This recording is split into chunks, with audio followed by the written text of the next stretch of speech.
The diagram shows a cylindrical grain storage bin with a conical roof. The diameter of the bin is 5.6 meters. The height of the cylindrical section is 4.2 meters, and the height of the conical section is 2.1 meters. And here is the diagram. Using the value pi is equal to 22 over 7, calculate the maximum volume of this grain bin. Ignoring the thickness of the material used to make the bin. And so here we need to figure out the maximum volume of this grain bin. And in order to do this, we're going to first figure out what is the volume of the cylinder. Then we're going to figure out the volume of this conical section. And then we're going to add the two volumes. Now, what is the volume of a cylinder in general? Well, the volume of a cylinder in general is a pi r squared times h. Now, what is pi? Well, pi is 22 over 7. That's pi. What is the radius? Well, the radius is 2.8. How do we get 2.8? Well, the diameter is 5.6, but the radius is half of the diameter. And so we take 5.6 and we divide it by 2, and that's how we get 2.8. So the radius here is 2.8. And then we say 2.8 squared because the radius has to be squared or raised to the power of 2. Next, we have to figure out what is h, and h is the height. What is the height of the cylinder? The height of the cylinder is given right here, as you can see on the diagram, as 4.2 meters. Next, we multiply these numbers. We have 22 over 7 multiplied by 2.8 squared multiplied by 4.2. And the answer is 103.488 meters cubed. And so the volume of the cylinder is 103.488 meters cubed. But we're not done. We need to figure what is the volume of the conical section. Now, what is the volume? The formula for the volume in this case is going to be 1 over 3 multiplied by pi multiplied by r squared multiplied by h. Now here, what is pi? Well, pi is 22 over 7 according to the question. R is still the radius, which is 2.8, and we have to raise the radius to the power of 2. And h, well, h is the height. And what is the height? The height of this cone is 2.1 meters. And so the height of the conical section, like they said in the question, is 2.1 meters. And so we're going to use 2.1. Now, what is a third? Multiplied by 22 over 7, multiplied by 2.8 squared, multiplied by 2.1 equal to? Well, it's equal to 17.248 meters cubed. And so we figured out the volume of the cylinder and we figured out the volume of the conical section. Now we need to add these two numbers. And so 103.488 meters cubed plus 17.248 meters cubed is actually equal to 120.736 meters cubed. And that's the answer to this question. Next, we need to figure out, or we need to determine the slant height of the conical section. And so the formula for the slant height of the conical section is the square root of the radius squared plus h squared. And that's how we're going to get the slant height of the conical section. That is the formula. Now, what is r? Well, r in this case is the radius. And what is the radius? In order for us to get the radius, we're going to take the diameter and divide it by 2. So half of the diameter, or 5.6, which is the diameter, 5.6 divided by 2 is 2.8. So r is 2.8. Next, we have to determine what is the height. Well, the height of the conical section is 2.1 meters. And so the slant height is equal to the square root of r squared plus h squared. But what is r squared? R squared is going to be 2.8 squared. What is h squared? H squared is 2.1 squared. And so we say, okay, well, what is 2.8 raised to the power of 2? 2.8 times 2.8 is 7.84. And 2.1 times 2.1 or 2.1 squared is 4.41. Next, we add these two. And when we add these two, we get 12.25. Next, we have to take the square root of this number. And the square root of 12.25 is 3.5 meters. And so that means that the slant height of the conical section is 3.5 meters. And that's the answer to this part of the question. Next, let's move on to determine what is the total surface area of this grain bin. We need to determine the total surface area of this grain bin. In order to do this, we need to determine the area of all the parts, and then we're going to add them together. And so with that in mind, let us first figure out what is the surface area of, let us first figure out what is the surface area of the cylinder. And so what do we have? Well, we have for the cylinder, we have this part, right? The surface area, all right? So only the parts that is external. We're not gonna be considering the parts that are internal. Okay, so we have this circle, all right? This circle is on the outside, right? Which means that you could actually touch this part. If you actually was holding this cylindrical grain bin, you could actually touch this at the bottom, right? You could put your hand on it at the bottom. And so that's why we include it. What else is on the outside that we actually could touch with our hands? Well, this part right here, right? This is also on the outside, all right?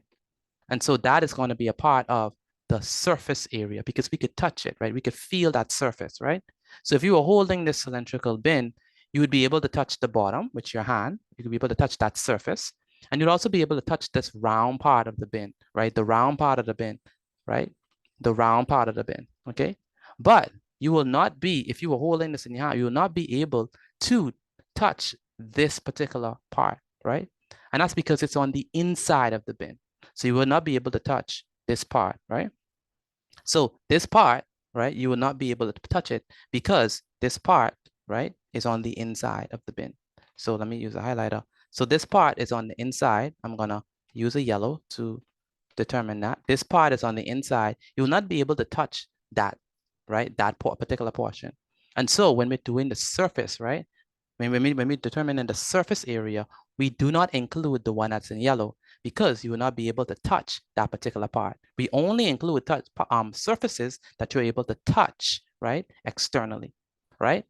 Now, so we have the yellow part, we do not include that. And so what that means that we do not include one of the circles, all right? So we have this part at the bottom, the base, we could count that because you could touch that surface.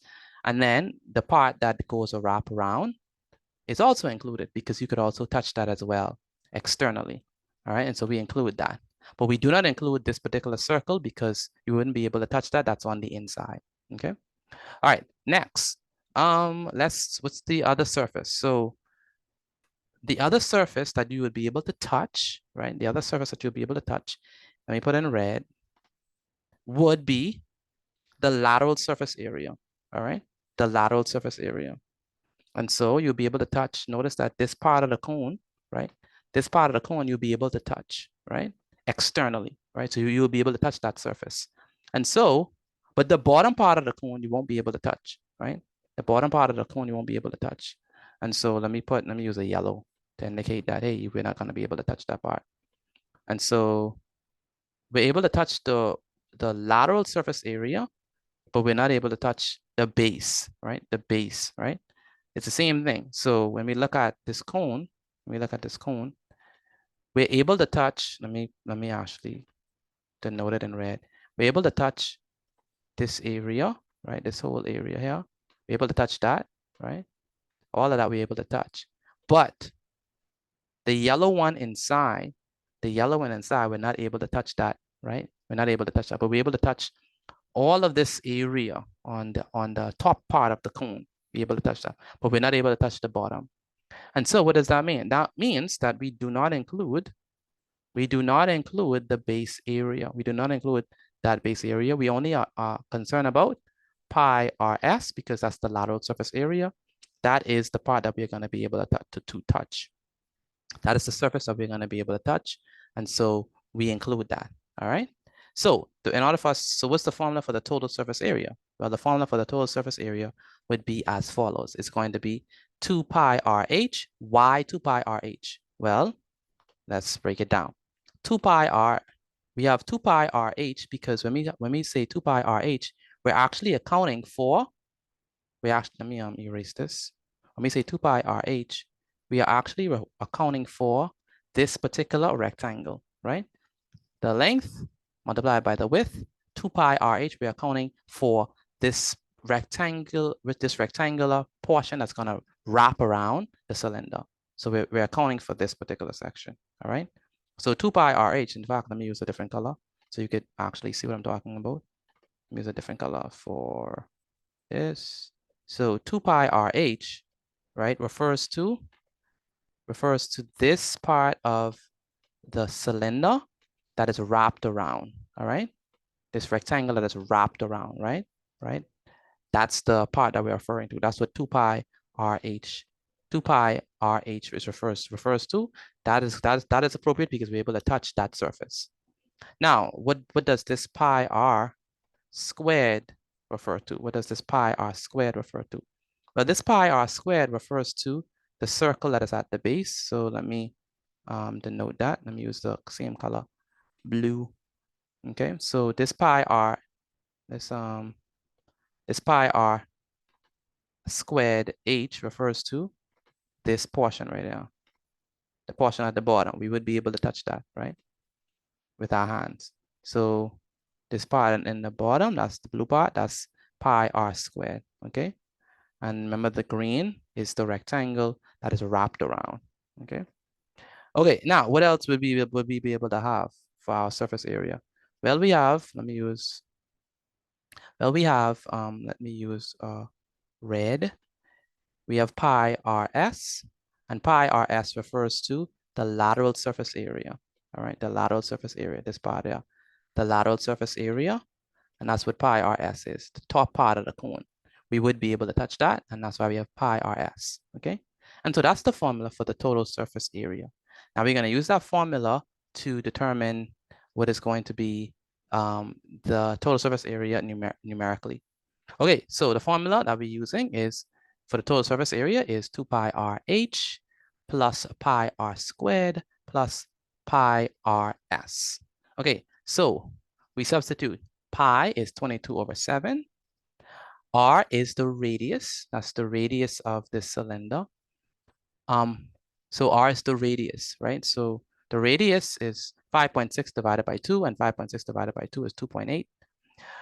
The height of this cylinder is 4.2, and so that's why we put 4.2 there, plus pi r squared. Now pi r squared, we know that pi is 22/7, we know that r is 2.8, so it's going to be 2.8 squared plus pi rs, okay, pi rs. Oh, by the way, s is the slant height, and the slant height is what we determined earlier, that's 3.5. R is 2.8 and pi is 22/7. And so that means that the total surface area is going to be this whole thing multiplied together. And when we multiply all of this, we get 73.92 plus 22/7 multiplied by pi r squared, which is 24.64. And 22/7 multiplied by 2.8 multiplied by 3.5 gives us 30.8. And we add all these together, and when we add all them together, we get 129.36. It's supposed to be meters squared. So the answer is this meter squared. Okay, so the total surface area is 129.36 meters squared. And that's the answer to this particular question. All right, that brings us to the end of this video. Thank you for watching, and I'll see you in the next video.